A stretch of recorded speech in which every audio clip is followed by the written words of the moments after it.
Durant toute la fête de Sukkot, chaque fois que nous allons consommer un repas, ce que l'on appelle dans la halakha Seudat Keva, un repas régulier. Qu'est-ce qu'on appelle un repas régulier selon la halakha? Un repas dans lequel nous allons consommer une quantité minimale de pain d'au moins plus de kabetza, pardon. Si on va consommer plus de kabetza de pain, si on va consommer plus de 54 grammes de pain, alors cela nécessite impérativement une souka, et nous réciterons même la bracha de l'Eshev Basouka pour cette consommation. Chaque fois qu'on consommera plus de kabetza, plus de 54 grammes de pain, alors on ne pourra le faire pendant la fête de Sukkot sans le faire sous une souka. On doit absolument trouver une souka pour consommer. Il est strictement interdit pendant la fête de Sukkot de consommer une quantité supérieure à kabetza de pain, à 54 grammes de pain, sans le faire sous une souka. En dessous de cette quantité, si quelqu'un veut consommer moins de kabetza de pain, par exemple, il veut manger kazaïd de pain. Quelqu'un veut manger kazaïd de pain. Kazaïd de pain, ça fait environ 30 grammes. Quelqu'un va consommer 30 grammes de pain. Il fait juste netila sans bracha. Il fait un motzi lechem haaretz. Et à la fin, il va faire birkat hamazon. Est-ce qu'il a besoin d'une souka pour une telle consommation? Maran Shulchan Aruch tranche de façon très claire dans Siman Tavar Shamet Tetzaïv Bet, dans le chapitre 639, paragraphe 2 du Shulchan Aruch, que en dessous la quantité de kabetza de pain, en dessous la quantité de 54 grammes de pain, cela ne nécessite absolument pas de souka.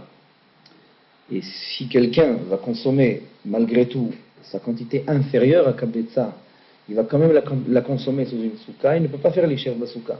Il ne peut pas réciter la bracha de l'ishev basouka, parce qu'il ne peut pas dire l'asher kideshanu mitzotav tzivanu, il va dire il nous a ordonné d'être sous la souka, alors que la consommation que tu es en train de prendre, c'est-à-dire une quantité inférieure à kabetza de pain, ne nécessite en réalité pas de souka.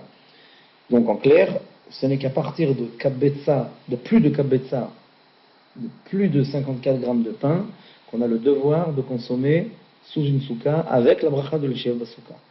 En dessous cette quantité, il n'est pas nécessaire d'être sous une souka, et si toutefois on veut s'imposer la rigueur de consommer quand même sous une souka dans une quantité inférieure à kabetza de pain, on ne peut pas réciter la bracha de l'Eshev Basouka.